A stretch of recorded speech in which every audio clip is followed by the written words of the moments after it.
The Way of Walking Alone, also known as Dokkōdō, was the final work of the legendary Japanese swordsman Miyamoto Musashi, a spiritual testament written at the end of his life.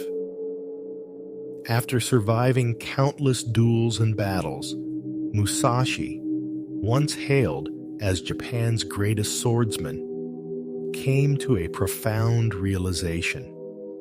The truest victory is not won on the battlefield, but within the mind. He wrote Dokkōdō in 1645, just a week before his death, while living in quiet solitude inside the Rigando cave in Kyushu.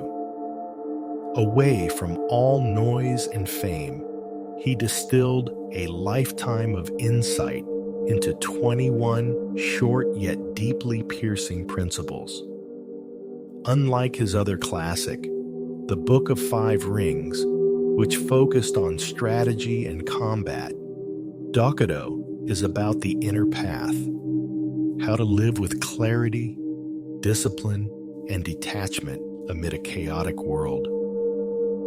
Through these 21 precepts, Musashi revealed a way of life that transcends victory and desire, a life of independence, simplicity, non-attachment, and fearlessness.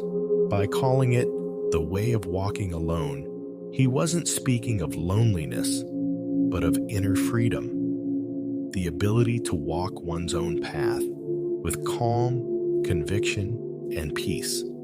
In this video, we'll explore Musashi's Dokkōdō together to uncover the 21 timeless lessons he left behind and to see how a warrior, after a lifetime of conflict, found ultimate freedom and serenity on the path of solitude. 1. Accept everything just as it is. This principle marks the beginning of Miyamoto Musashi's wisdom.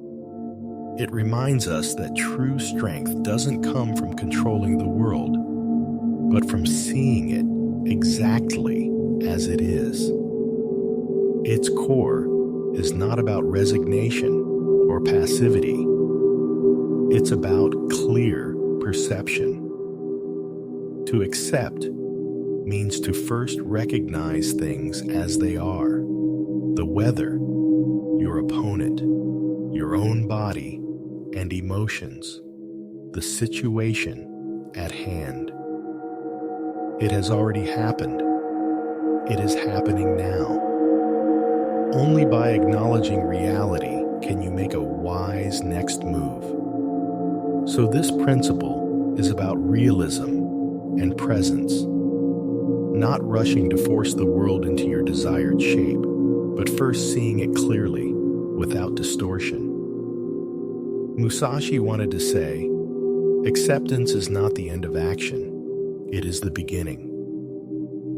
You can think of it this way: see things as they are. It's not what you hoped for, but it is what it is. Only by standing on solid ground can you know where to step next. Let go of illusions. Don't be swept away by emotions or by thoughts of how it should have been. Set aside the ideal story in your head and see the reality before you. Move with the situation. Since things are as they are, adjust accordingly. Change direction, shift timing, refine your strategy. Act in harmony with reality, not in resistance to it. Acceptance is not retreat. It is the moment of clarity before taking the smartest step forward. When you feel angry, anxious, or sad, you don't have to suppress or deny it. Simply acknowledge, yes, I am feeling this emotion right now. Then ask yourself, what can I do in this state that would truly help the situation? To accept everything as it is isn't surrender.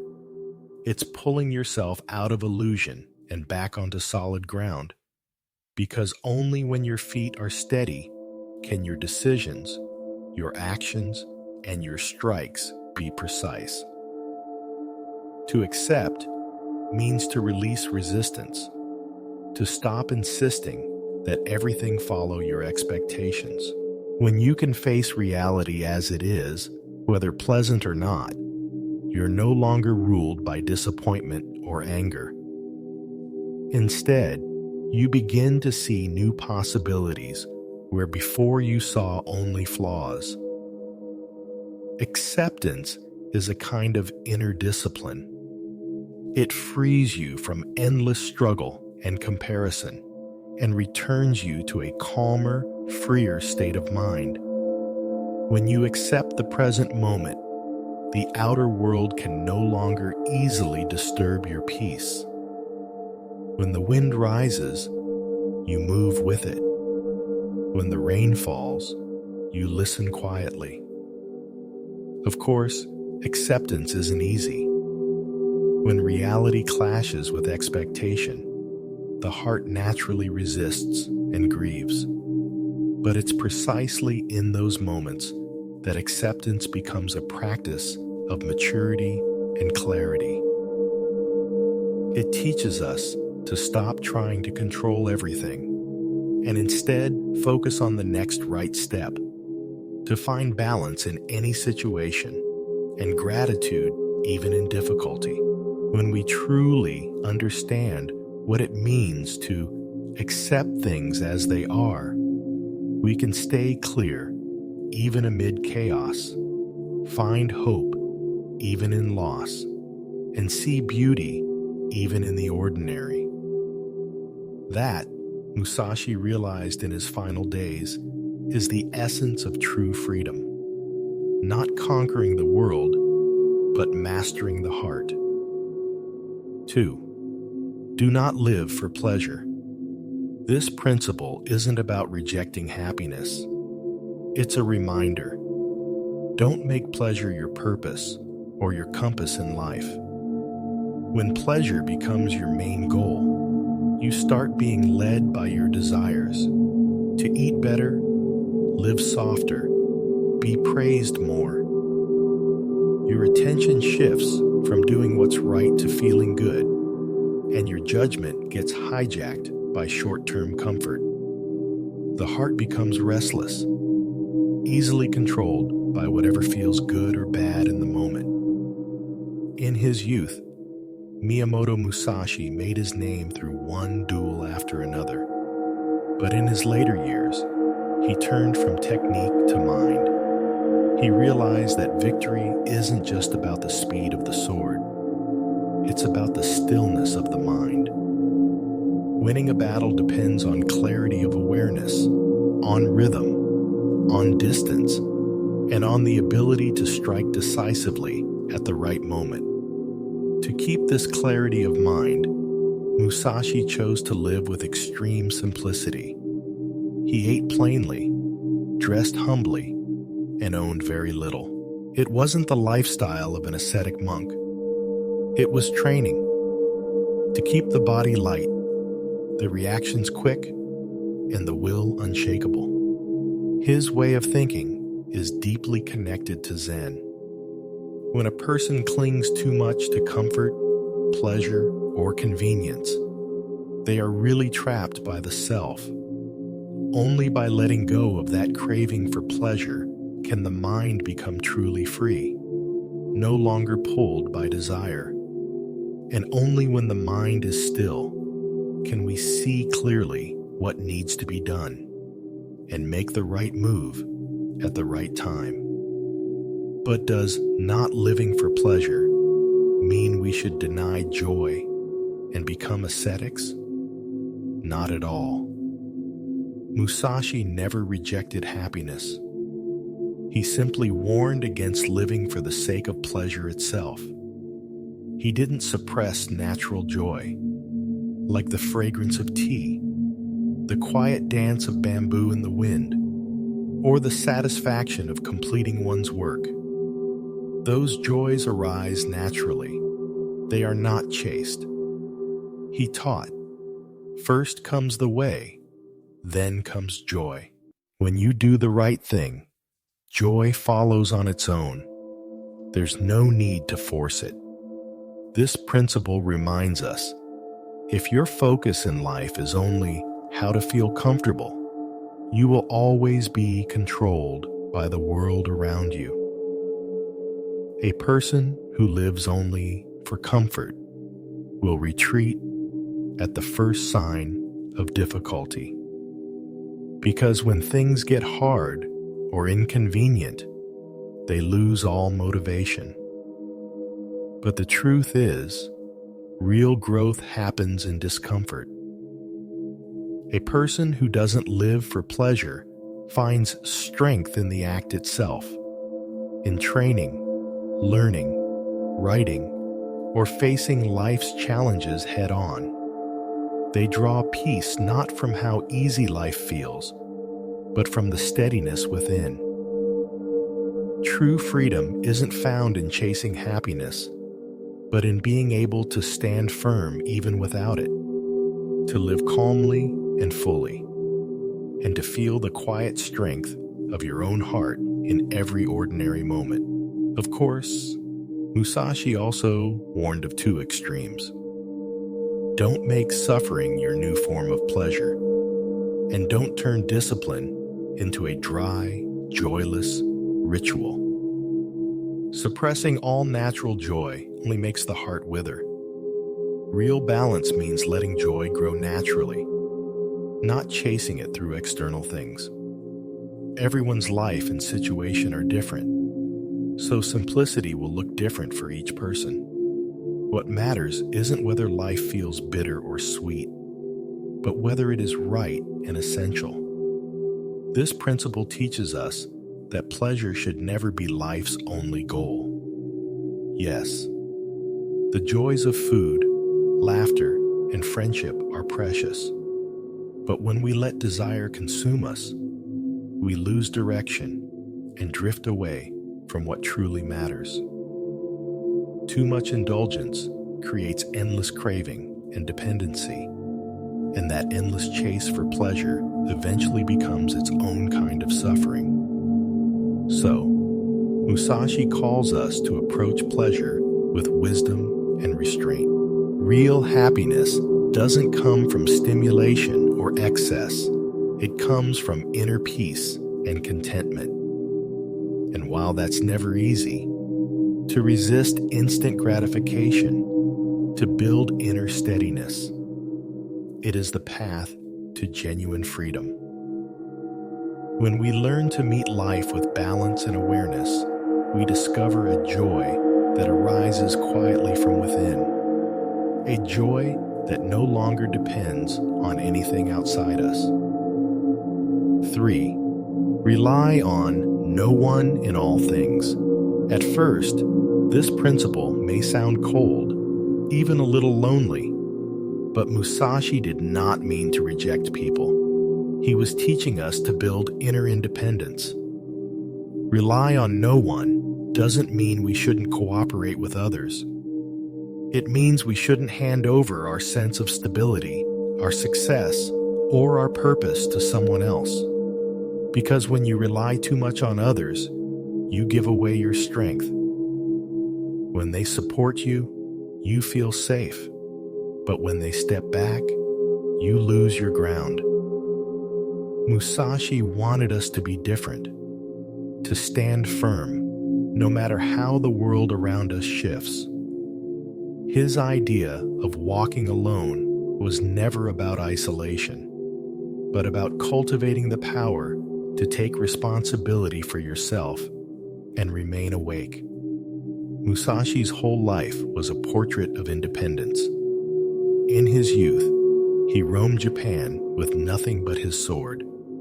In his later years, he lived in solitude, studying strategy, art, calligraphy, and sculpture. Everything he mastered, he discovered through his own effort. This independence didn't come from pride. It came from deep trust and self-reliance. He understood that true strength comes from within. The comfort that depends on others is temporary. The calm built from your own discipline is unshakable. To rely on no one means this: even when no one understands you, supports you, or encourages you, you keep walking your path. Even when no one helps you, you find a way to move forward. Why reliance weakens us? Because dependence makes us lose our inner authority. When you rely on praise, you become a prisoner of other people's opinions. When you rely on help, you lose the chance to grow stronger. When you rely on a stable environment, you lose the ability to endure change. Musashi's wisdom is simple. No one can help you forever. Nothing outside you stays the same. When everything you depend on disappears, only you remain.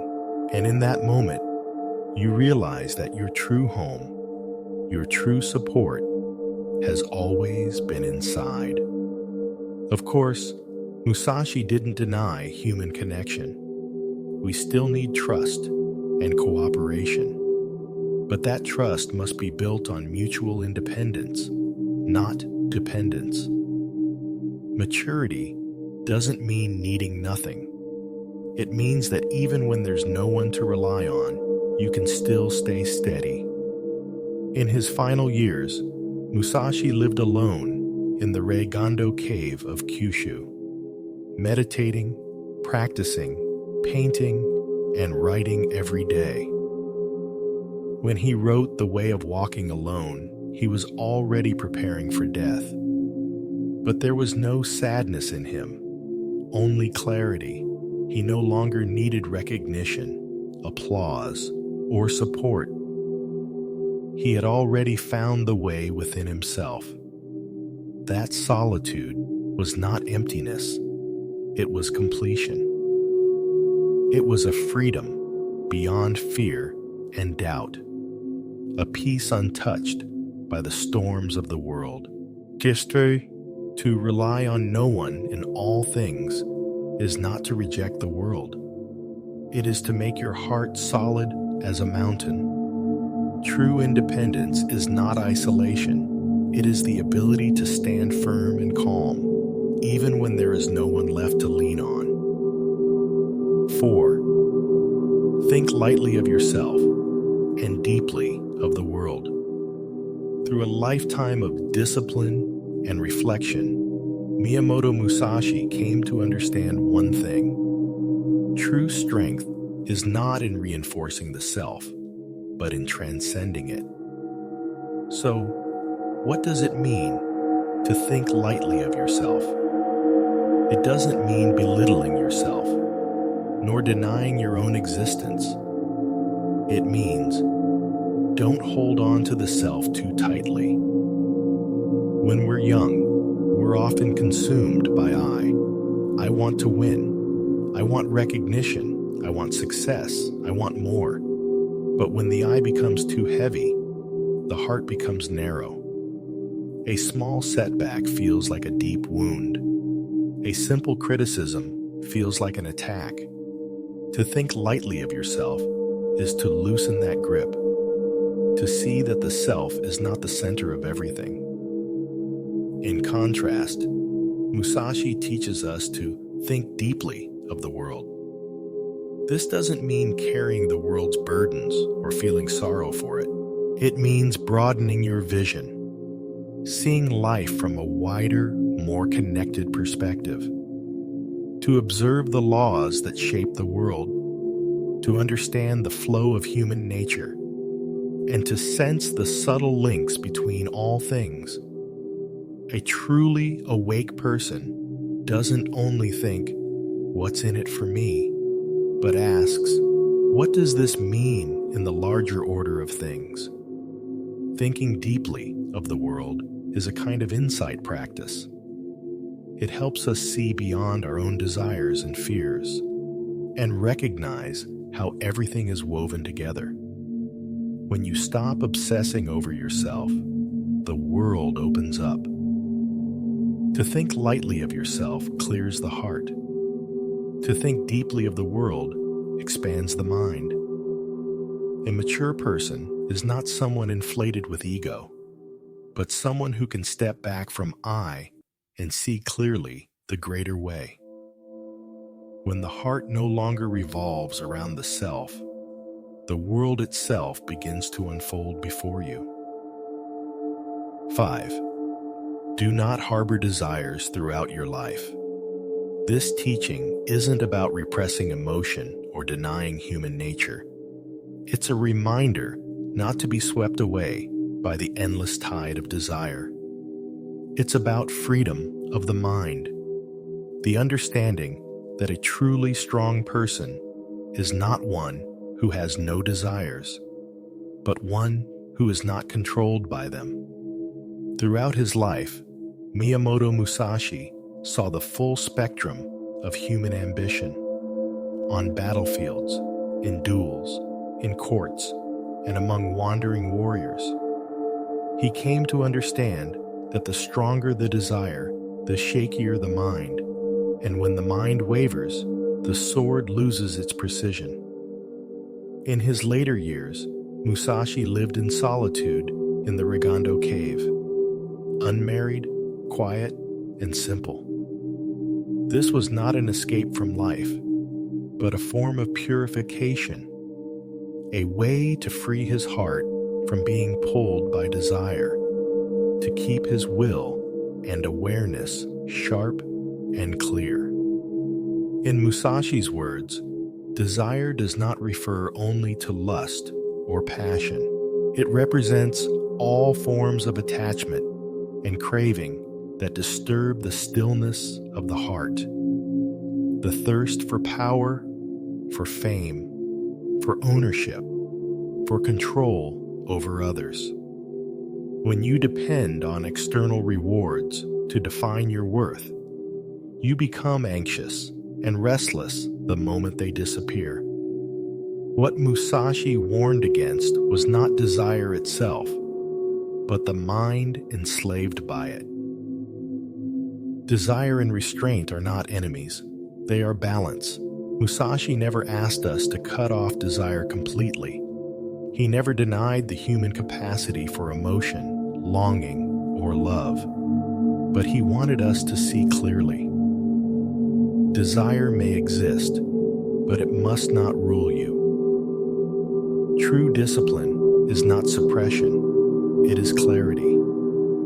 When desire arises, don't immediately chase after it.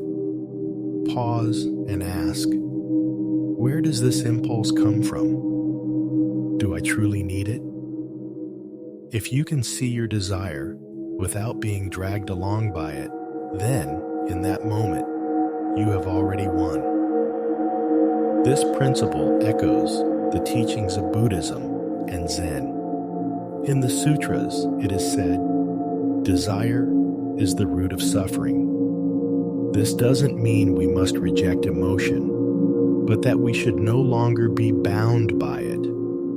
Zen teaches us to observe the mind. When desire appears, simply look at it, without judgment, without suppression, and without indulgence. Let it come, let it pass.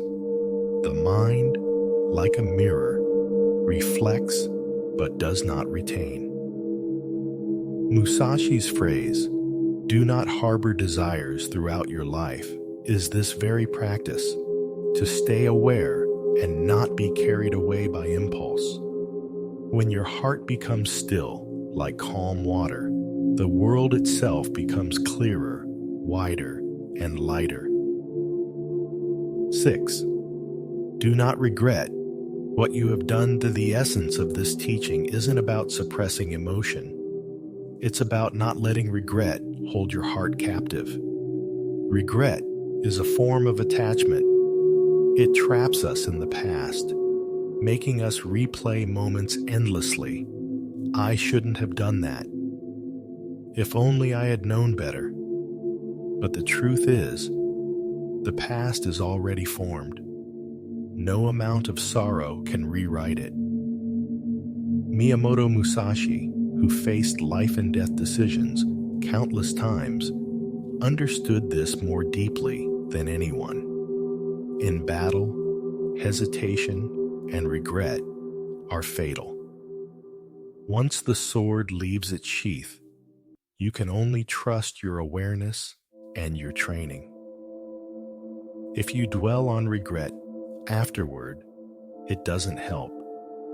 It only clouds the mind and weakens your hand the next time you act. To not regret doesn't mean never make mistakes. It means this: when you've done your best in the moment, you don't need to keep punishing yourself afterward. Every decision you make in life is based on the knowledge, experience, and emotions you had at that time. That version of you acted as wisely as you could. So, regret is simply your present self judging your past self with new information. True growth doesn't come from repeated self-blame, but from reflection, from extracting insight from experience and moving forward with understanding. Musashi's no regret carries 2 layers of wisdom. 1, acknowledge what has happened. Don't hide it. Don't deny it. Don't polish it. Facing reality honestly, that's where strength begins. 2, transform the energy. Instead of wasting it on guilt, turn it into reflection. Ask yourself, what have I learned from this? How can I act with greater clarity next time? This is the Musashi way: not escaping, not clinging, not wasting your life force on what cannot be changed. To live without regret is not a slogan. It's a way of being. When you make a choice, whatever the outcome, don't attack your past self for it. You did your best. Now move forward. When a relationship ends or an opportunity slips away, don't drown in self-blame. Instead, ask, what insight did this experience give me? When you catch yourself thinking, I shouldn't have said that, or I shouldn't have done that, remember, the fact that you can see it now means you've already grown. Everything happens under its own conditions. Regret is the wish to rewrite what has already been written. Awakening is the recognition that things are as they are. Only by accepting the past can you be free in the present. That was Musashi's realization in his later years. To not regret what you have done doesn't mean you were always right. It means you are willing to take responsibility, to learn, and to keep walking forward. When you can say to yourself, honestly and gently, I did my best, that is the moment the heart becomes free. 7. Never be jealous of others. Jealousy may seem small, but it quietly corrodes the heart. It shifts our focus from growth to comparison and makes the mind restless, narrow, and uneasy. When your eyes fix on others, you lose your own center. A swordsman who strikes from envy loses his precision.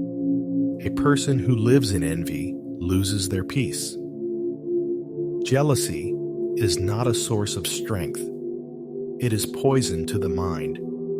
It drains focus, disrupts rhythm, and blurs your sense of direction. The root of jealousy is comparison. When you see others moving faster, doing better, or receiving more praise, the heart begins to feel uneasy. But this unease is, at its core, a lack of self-trust. Jealousy measures your worth by someone else's path. Yet each person's road is different. If you're always watching someone else's pace, you forget your own steps. To never be jealous doesn't mean you should feel nothing when others succeed.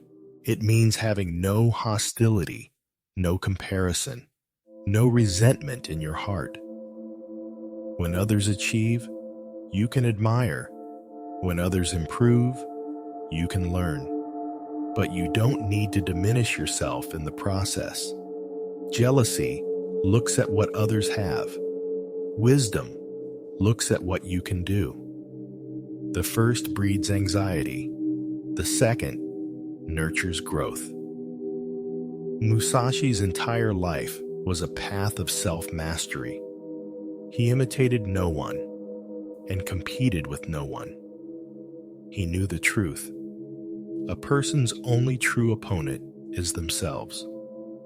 In everyday life, not being jealous is a kind of steadiness.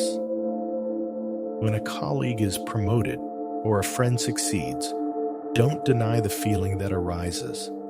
Just observe it. Remind yourself, this shows success is possible. I can achieve it too. Turn jealousy into inspiration, not comparison. In relationships, don't feel anxious about others' happiness.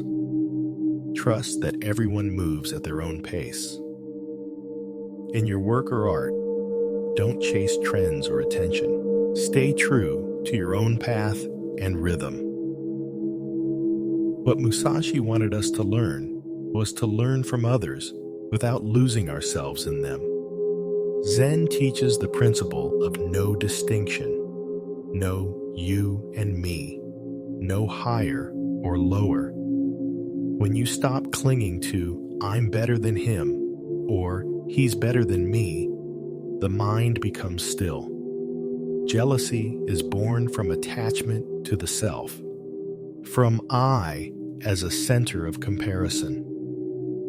When you let go of I, you begin to see things as they truly are. In that clarity, you are not weaker, you are freer. To never be jealous of others is to bring your heart back to its own orbit, to not let another's brightness dim your light, nor another's achievement make you forget your own path. When the heart is free of envy, the world itself becomes clear. 8. Do not be saddened by separation. On the path of life, separation is inevitable. People meet, connect, and eventually part.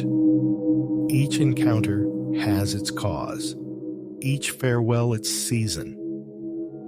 What Miyamoto Musashi expressed in this teaching is simple yet profound. Do not resist the natural flow of life. What makes separation painful is not the parting itself, but the attachment and possession we build into relationships. We wish people could stay with us forever. We want certain moments, certain bonds, to never change. But life is fluid. People come and go. Spring turns to autumn, and nothing ever remains the same. When we resist that flow, we create our own suffering. Musashi wanted us to see the truth of impermanence. Since everything is constantly changing, separation is not an ending. It's simply another form of change. Sadness need not be denied, but it shouldn't become a chain around your heart. For Musashi, separation was not only about people parting, it was also about the inevitability of life and death. He learned to see parting as a natural movement of existence, not as tragedy. The deeper wisdom of do not be saddened by separation is not about suppressing emotion, but about letting emotion flow naturally. You can feel sorrow.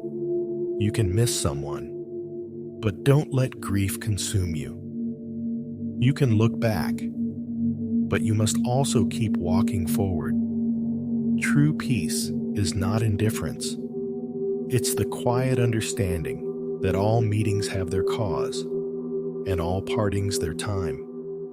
Since you have crossed paths at all, there is already reason to be grateful. Musashi's calmness was not coldness. It was clarity through understanding. When a relationship ends, don't try to cling. Every meeting begins with connection and ends with release. You don't lose someone. You both simply return to your own paths. When a loved one passes away, don't deny your pain. Tears are natural, but remember, death is not destruction. It is continuation. When a friend moves away or a chapter of life closes, don't hold on with resistance. Hold it with gratitude. Every farewell marks a point of growth. Every departure in life is also a clearing, a space being made for new connections, new scenery, new life to enter. Buddhism teaches all things are impermanent. Every meeting, every possession, every goodbye exists because of causes and conditions. When the mind clings, it suffers. When it lets go, it rests in peace.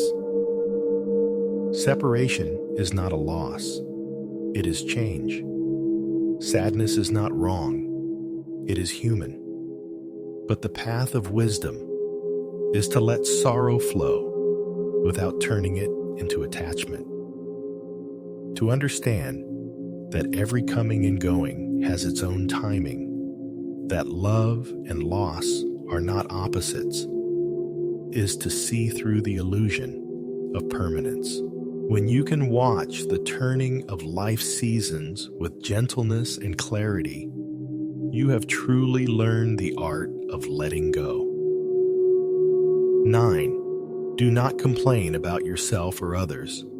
Complaining may seem harmless, but it quietly drains your energy. It keeps you trapped in the feeling of, why aren't things the way I want them to be?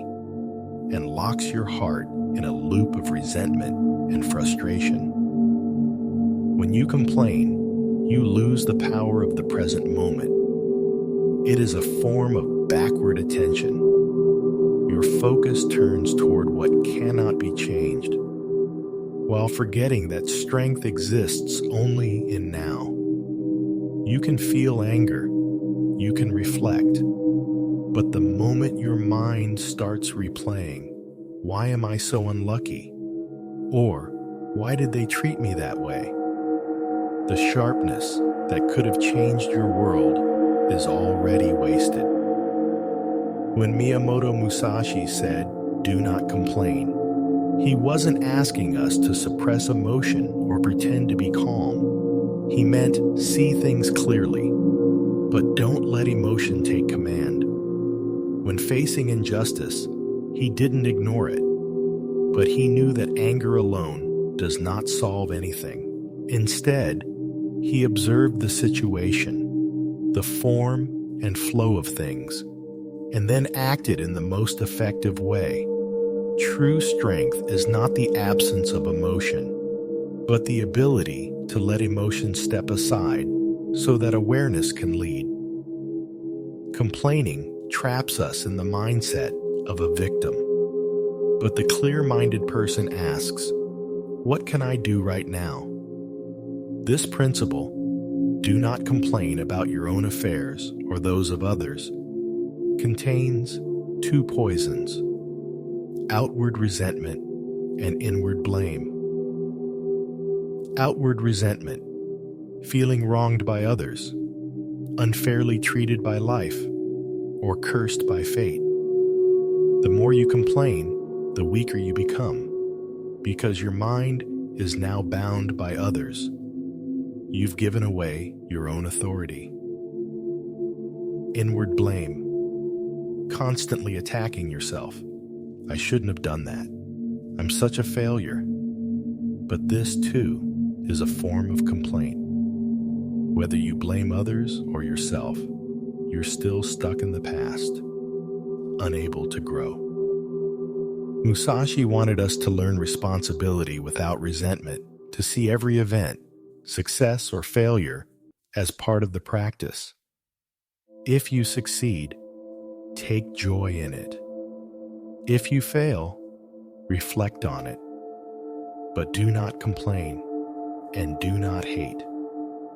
Buddhism calls anger one of the three poisons. Anger burns through wisdom, like fire consuming oil. In Zen, the practice is not to suppress emotion, but to see it clearly.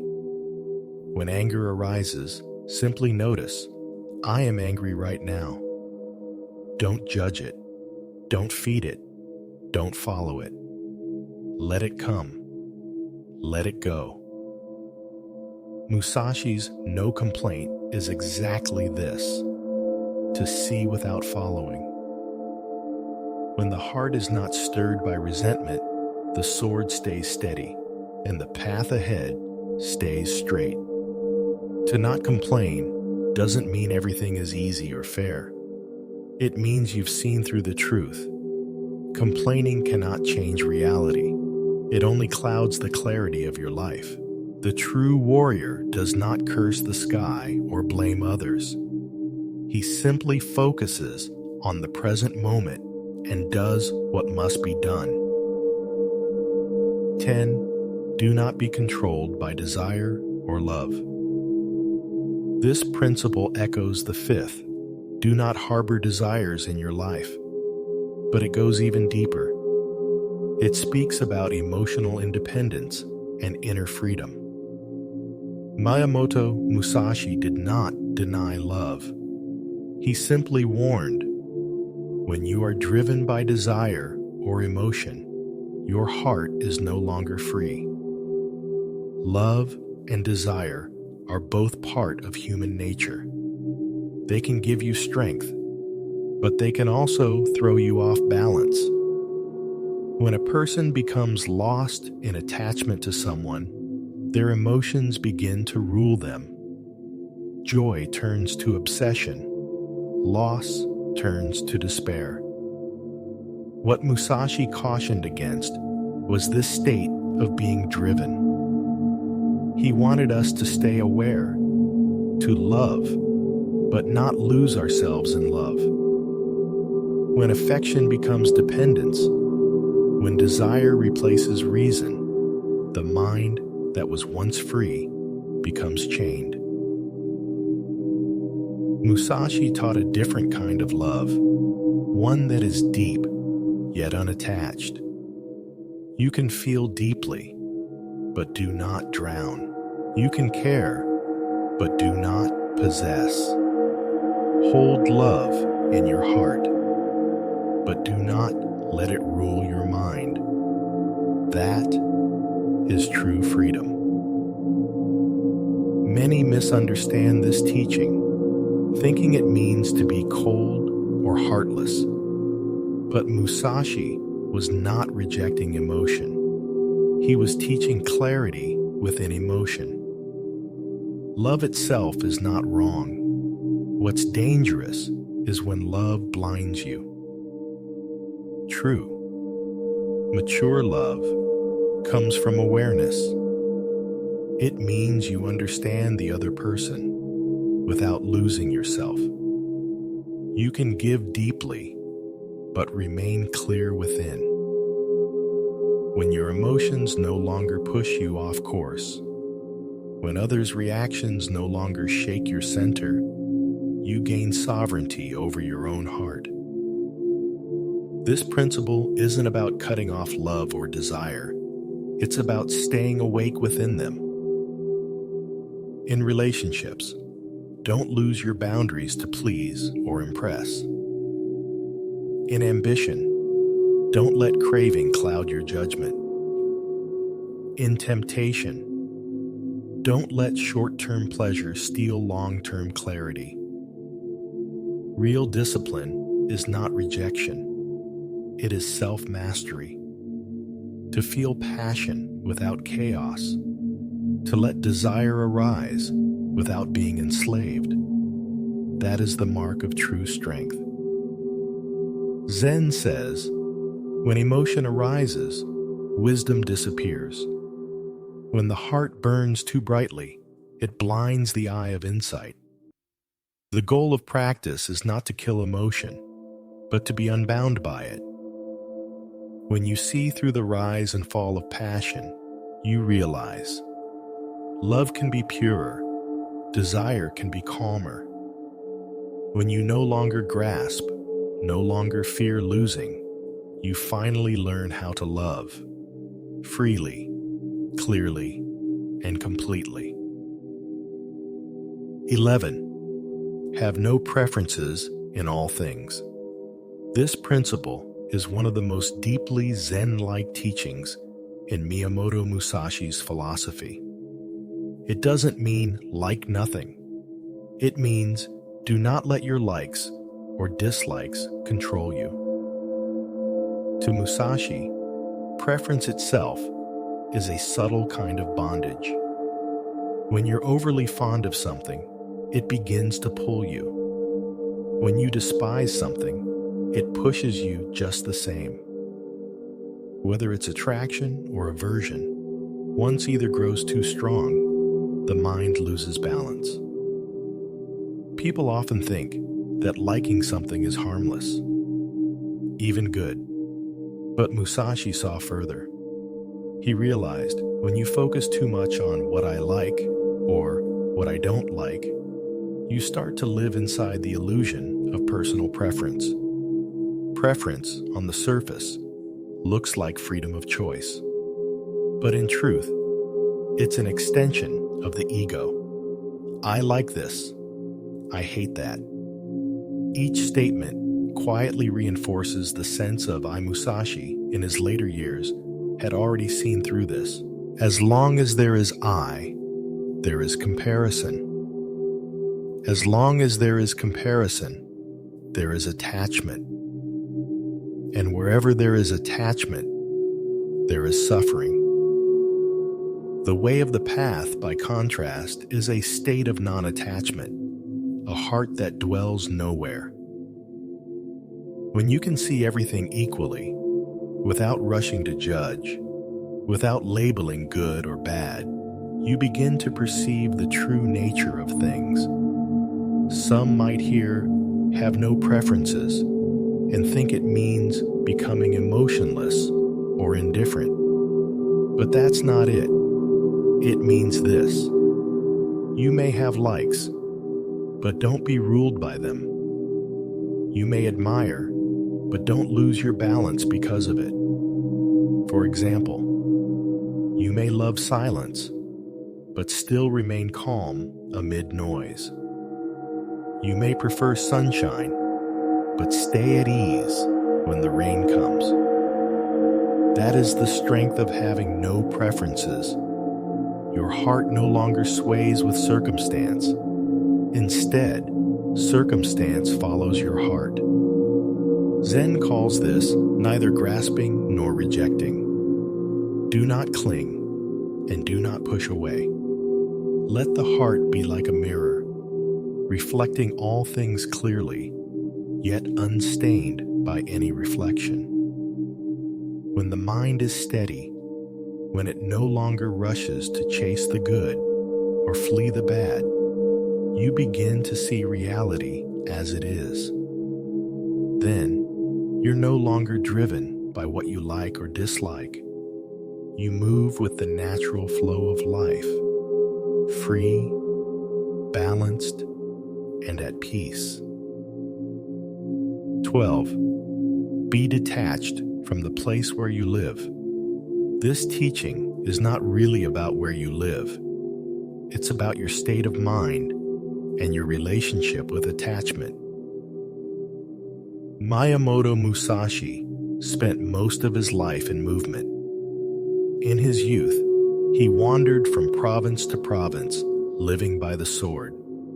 In his final years, he withdrew to the quiet rock cave of Gondo, spending his last days among stone and silence.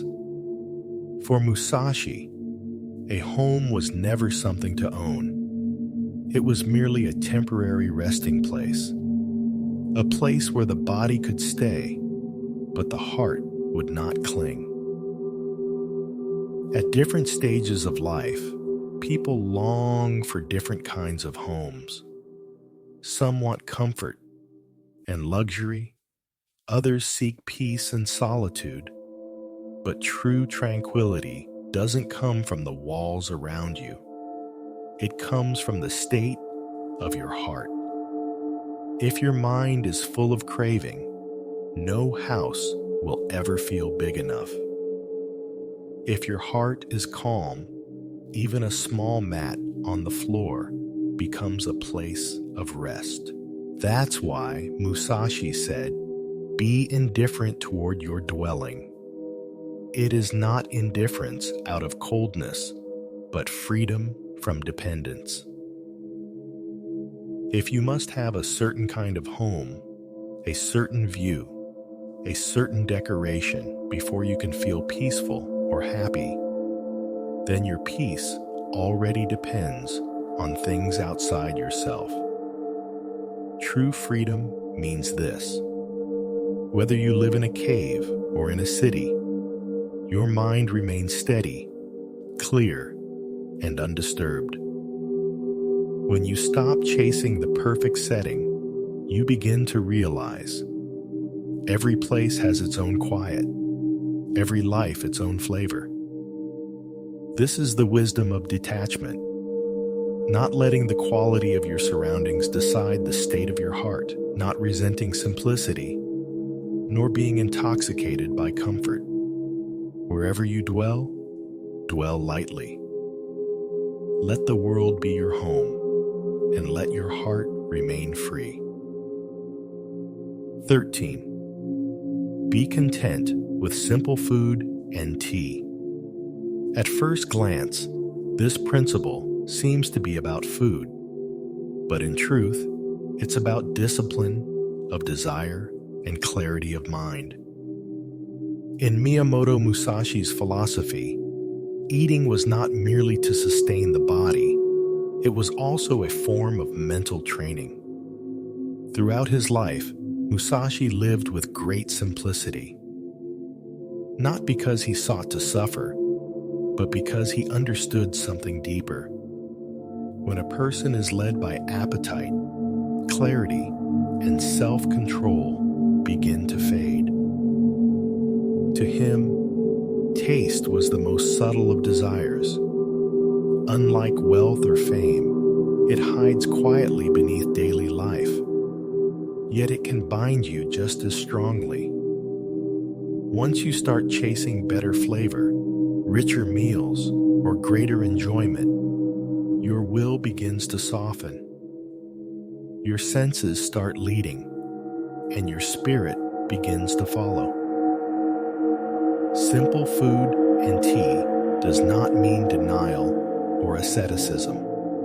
It means balance and moderation. To eat with awareness, not indulgence.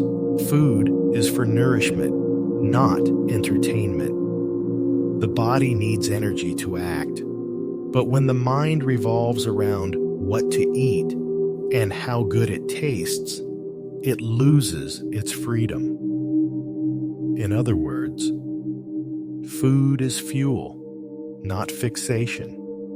Taste is experience, not purpose. When a person becomes too attached to flavor, they get trapped in a cycle of satisfaction and disappointment. Today's rich meal brings joy, but tomorrow's plain one brings restlessness. Desire, once indulged, becomes impatient with simplicity, and without restraint, strength withers. When the senses take over, discipline, rhythm, and focus all begin to scatter. Musashi understood this perfectly. To keep the mind still as water, you must first keep the mouth from stirring the waves. In both the samurai and Zen traditions of Japan, eating is a form of mindfulness. Monks eat with awareness, each bite, each breath, tasting the food without clinging to it. Musashi lived the same way. He ate not for pleasure, but for balance, clarity, and strength. A simple bowl of rice could steady his spirit. A cup of plain tea could warm his heart. When you can live this way, grateful, moderate, and aware, the mind becomes clear and the body light. 14. Do not hold on to possessions from the past. At first glance, this principle seems to speak about objects, but in truth, it speaks about our attachment to the past. What Miyamoto Musashi wanted us to release was not only our grip on old belongings, but also our attachment to who we once were.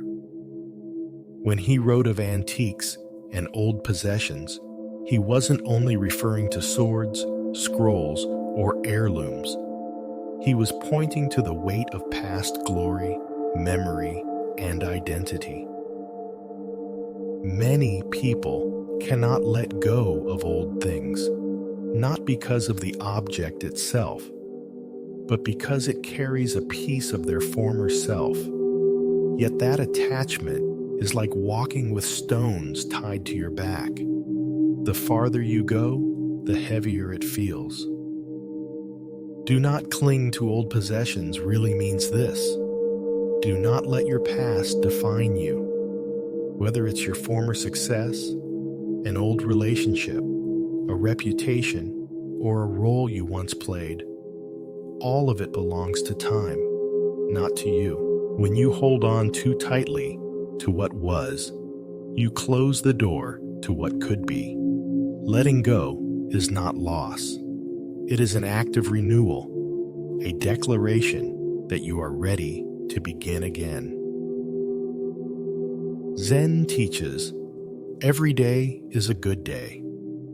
It means each day is new, but only if you are willing to lay down yesterday's burden. Whether it's the sweetness of past triumphs or the ache of old wounds, both can become shackles if you refuse to release them. So Musashi reminds us, don't fall into the trap of saying, it was better back then. Life changes. Wisdom grows only in the present. Don't let possessions, collections, or fame bind you. The more you own, the more you are owned. Don't live inside your old story. Who you were is not who you must remain. Your next step, not your last one, defines you. To let go of antiques and old things is not just to release objects, but to release the old self. When you free yourself from yesterday's weight, your heart grows lighter, and the path before you becomes wide and open once again.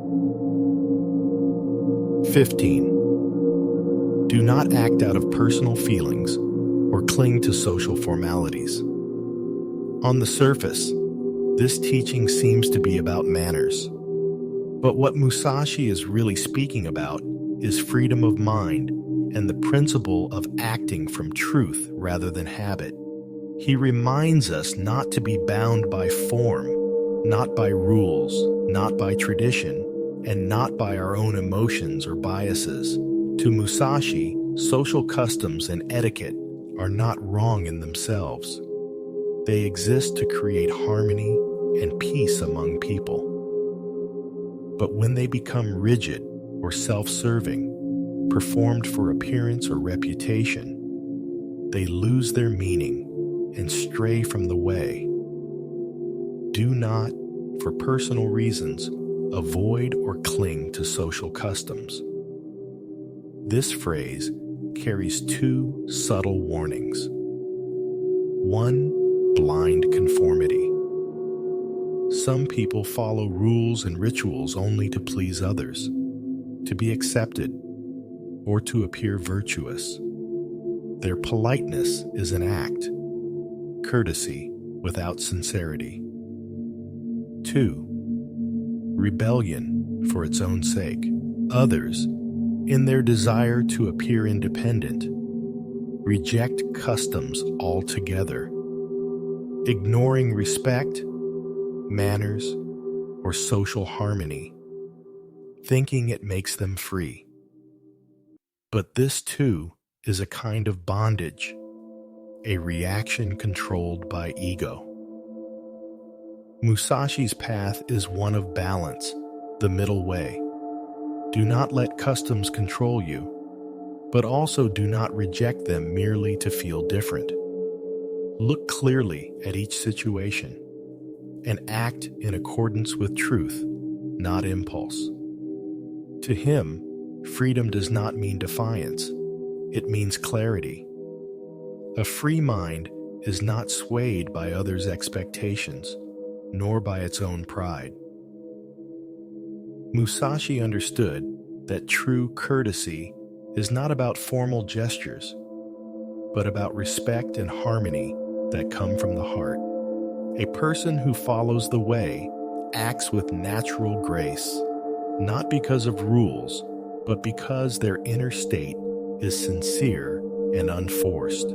This principle reminds us: do not fake politeness to gain approval, and do not reject politeness to prove independence. Follow the essence, not the form. Be respectful, but not rigid. Be authentic, but not arrogant. In short, let your actions come from truth, not performance. 16. Do not do anything that harms yourself. Miyamoto Musashi reminds us, true strength is not found in defeating others, but in not destroying yourself. A person's greatest enemy is rarely the outside world. It is the quiet decay that happens within, the slow erosion caused by laziness, desire, fear, and attachment. So when Musashi says, do not do anything that harms yourself, he isn't only talking about the body. He's speaking of a discipline of the body, the mind, and the spirit. 1. Physical harm, overindulgence, gluttony, drunkenness, exhaustion, idleness. These seem small, even harmless, but each one dulls the will and weakens the blade of the spirit. To Musashi, the body is the instrument of the way. If that instrument is unstable, then both the heart and the path will waver with it. 2. Mental harm, hatred, jealousy, anxiety, and sorrow. These emotions cloud the heart and scatter awareness. Musashi valued a mind like a clear mirror. When emotion takes over, that mirror fogs, and you lose the sharpness of perception that guides your every move. 3. Moral harm, lying, greed, hypocrisy, and apathy. These wounds are invisible, but they cut the deepest. They erode integrity, and once you stop trusting yourself, your strength begins to crumble. For Musashi, all discipline begins with self-respect. If you neglect your body, indulge your desires, or let your mind wander, you cannot stay aligned with the way for long. Harming yourself means doing anything that takes you away from the path. It includes moments like these. When you know you're pretending, but keep doing it. When you know you're indulging, but won't stop. When you know you should act, but choose to avoid. When you know you should be still, but let distraction rule. Each of these is a small form of self-betrayal, a slow poison that makes the heart heavy, the mind restless, and the spirit distant from its truth. To refrain from harming yourself is to protect your strength and clarity. Do not indulge. Do not decay. Through restraint and awareness, you keep your light steady and enduring. 17. Do not have a taste for any object or possession, except for weapons. Throughout his life, Miyamoto Musashi lived surrounded by tools of the trade, the swords, the bows, the spears. He was, after all, a warrior. But the closer he came to the weapon, the more he realized true strength does not come from the blade, but from the mind that wields it. When Musashi wrote, "Except for weapons," he wasn't giving permission to obsess over them. He meant that weapons were instruments of the way, a means of practice, not an object of vanity. He valued his sword, not because it was beautiful, but because it was the bridge between his body and his spirit, a tool for discipline, not desire. In this, Musashi embodied a deep principle: to realize the way through the use of things, but never to be enslaved by them. A person who becomes absorbed by the beauty or novelty of objects forgets their original purpose. The mind shifts from using to collecting, from training to showing. And once that happens, the way is lost. The more attention you give to external possessions, the weaker your perception becomes. You start to feel less, to sense less, to rely more on what you hold than on what you are. Musashi sought a different kind of mastery, a heart like water, a spirit like the wind, able to respond to any situation, bound by nothing, attached to no thing. So when he said, "Have no fondness for worldly goods, except weapons," he was really saying, do not be ruled by objects. Let nothing outside you dictate the state of your mind. Objects are tools of the way. The way itself lives in the heart. The fewer things you own, the closer you are to freedom and to the truth of the path. 18. Do not fear death. This is perhaps the most striking and profound teaching in Dokkōdō. Miyamoto Musashi walked alongside death his entire life. When he spoke of not fearing death, he was not glorifying recklessness or blind courage. He was describing a deep awakening, born from seeing life and death for what they truly are. His understanding of death was not philosophical, but experiential, learned through countless moments standing between the edge of a blade and the rhythm of his own breath. To fear death, he realized, is to lose the ability to truly live. Not fearing death does not mean despising life, nor seeking death deliberately. It means that when the moment comes, your mind does not waver and your heart does not panic. For Musashi, death was not an enemy, but a natural transformation of existence. If you cling to life, death will rule you. But if you make peace with death, you become free. Kekte. In battle, Musashi's core principle was simple. If the mind falters, the sword slows. Fear is the most fatal opening. The instant you worry about the outcome, hesitation creeps in, and the fight is already lost. Later in his life, Musashi's thought came to echo Zen teachings. Zen speaks of life and death as one, meaning they are not opposites, but two sides of the same flowing current.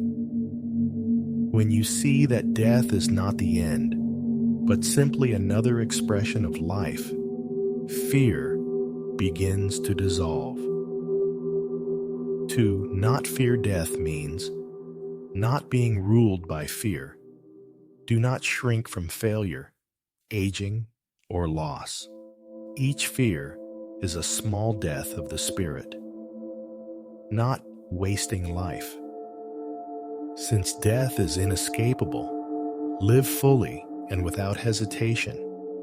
Speak truth, act with courage, love deeply, and take responsibility. Not clinging to outcomes. Life and death are like day and night, inseparable, continuous, inevitable. Let go of the obsession with control, and your actions will become clear and free. When you truly see the impermanence of life, you begin to treasure every breath. The one who does not fear death is not reckless. He is the most awake among the living. He does not waste time on fear, regret, or doubt. He lives purely, attentively, without resistance. To be unafraid of death is to find peace in impermanence and freedom in acceptance. When death no longer frightens you, that is when you finally begin to live. 19. In old age, do not cling to possessions or property. This teaching embodies Miyamoto Musashi's ultimate realization, the way of letting go. It is not merely about wealth, but about how, in the later years of life, one must move from possession to peace, from ownership to freedom. In the final years of his life, Musashi lived in the cold stillness of Reigondo Cave in Kumamoto. A straw mat for a bed, a single lamp, and a brush for writing. He had once lived by the sword, fighting for survival and renown. But in the end, he released it all: fame, rank, fortune. He came to understand, the more you own, the harder it is to let go, and what you cannot release will imprison you. Wealth and land are impermanent things. Money flows, property changes hands. If you cling to the idea of "this is mine," your heart becomes bound by the fear of loss. And the more you fear losing, the less peace you will ever know. When we are young, we gather to live. When we grow old, we release to rest. If you grow old without learning to let go, your final years become not a refuge, but a cage of attachment. A heart filled with possessions has no space left for tranquility or insight. Musashi understood that the true end of life is not ownership, it is clarity. Many people in old age are not truly greedy for money. They are afraid of losing the sense of control, the feeling of being needed. What they cling to is not gold, but the illusion of "I still have power." The deeper meaning of this principle is not to reject wealth or responsibility, but to know when to shift from accumulation to release. When you are young, you gather to grow. When you are old, you let go to find peace. As Zen teaches, to gain is to lose is to gain. When you can let go freely, you gain the one thing that cannot be taken, inner freedom. Applies not only to old age, but to life itself. Do not let possessions become burdens. Money, property, fame, collections, none can follow you.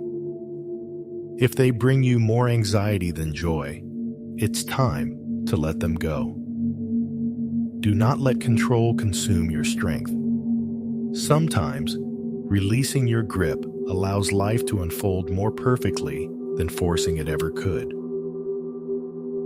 Find peace in simplicity. The fewer your desires, the greater your awareness. The less you grasp, the lighter you live. To face loss, change, and impermanence with calm in old age is among the highest forms of mastery. To depend neither on wealth nor on others, but only on the stillness of one's own heart. This is Musashi's final teaching, freedom through release. 20. Respect the gods and Buddhas, but do not depend on them. This is perhaps the most spiritually elevated teaching in Dokkōdō. In these few words, Miyamoto Musashi expresses his profound understanding of faith and self-reliance. To revere the divine, yet not depend upon it. This is not disbelief. It is a higher form of belief. To Musashi, true reverence lies not in asking, but in practicing. Because if you truly understand the teachings of the gods and Buddhas, you will realize this truth. The divine does not save you, you must save yourself. To revere is to respect life, nature, and the vast order beyond oneself. It is to recognize that there is something greater than our limited will. But to pray for favor, to ask for gain, comfort, or protection, is to turn faith into a transaction. Musashi calls us to a different path. Revere, but do not ask. Believe, but do not depend. Do not pray for wealth, safety, or success. Instead, let reverence make your heart humble, and let discipline make your spirit strong. To ask is to rely. To revere is to awaken. When you place your hope entirely in external powers, you surrender the strength that lies within. Musashi sought the kind of power that could not be taken away, the power of a mind unmoved by circumstance. Most people pray, not out of true faith, but out of fear. Fear of failure, fear of loss, fear of uncertainty. That is not devotion, it is escape. And when the heart seeks too much, it becomes greedy, restless, and clouded. Precisely the things that block the way. The gods and Buddhas, to Musashi, symbolize the natural order of the universe, a mirror for the human heart.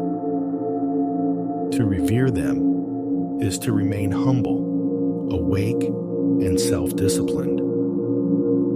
His reverence was the beginning of practice. His detachment from asking, the mark of enlightenment. Zen teaches the Buddha is within the heart, meaning divinity is not something outside you, it is your own clarity and awareness. True faith, then, is not to be saved, but to awaken. When you revere without asking, you are already walking the path of the Buddhas. You stop waiting for miracles and begin to take responsibility for your own life. Real faith is not dependency, it is strength. It is the quiet certainty that the divine and the self are not two things. To revere the gods and Buddhas, but not depend on them.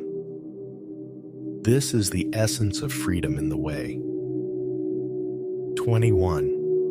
Never stray from the way of strategy. This final principle is the culmination of Dokkōdō, the distilled essence of Miyamoto Musashi's life and wisdom. In this brief line, he leaves behind his entire spiritual legacy, to take the way of strategy as the way, and to live by that way. From his first duel at 13 to his passing at 63, Musashi walked the line between the sword and the spirit. In his later years, he came to see that true strategy was far beyond combat or technique. It was not merely the art of battle, but the art of being. It was a way of seeing life itself with clarity and balance, of acting without confusion, of responding without fear. Why never stray? Because the way is everywhere. It exists in each breath, each movement, each decision you make. When the mind grows idle, the way slips away. When the mind is awake, every moment becomes a form of practice. In his final teachings, Musashi no longer instructed his students on how to strike or win. Instead, he spoke of how to use the mind. By then, the way of strategy had become something far greater, a path of awareness, flow, and inner alignment with life itself. To live by the way of strategy is to live with mindfulness, clarity, and freedom from attachment. It is to face the world, not with aggression, but with a steady and fearless heart. Never stray from the way of strategy was Musashi's vow, his final awakening, and the closing truth of his life.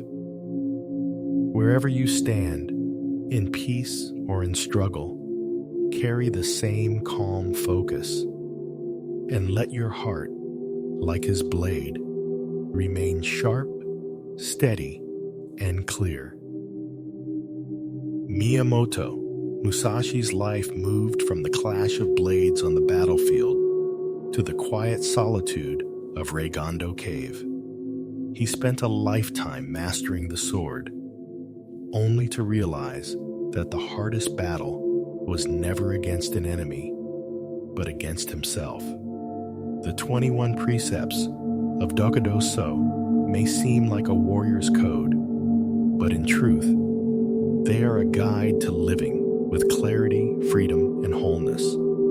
From accept everything just as it is, to do not live for pleasure, from do not envy or complain, to respect the gods and Buddhas, but do not depend on them. Each precept is a blade, sharpening away illusion and attachment, returning the soul to its purest edge. Musashi teaches us, true strength lies not in the sword, but in the mind. True victory is not on the battlefield, but in the stillness of one's heart. When you are no longer driven by desire, no longer controlled by emotion, no longer bound by possessions, you too can walk alone in the world and feel no loneliness within. The way of walking alone is not a path away from others. It is a path back to oneself. As you walk it, you begin to see. The way is not a doctrine to follow, but a state of awareness to live. It is present in every breath, in every moment of seeing clearly, in every act of living with grace. When you can face gain and loss with calm, meet life and death without fear, when your heart depends on nothing, and your spirit moves with the world as it is, then, in that very moment, you too are walking the way.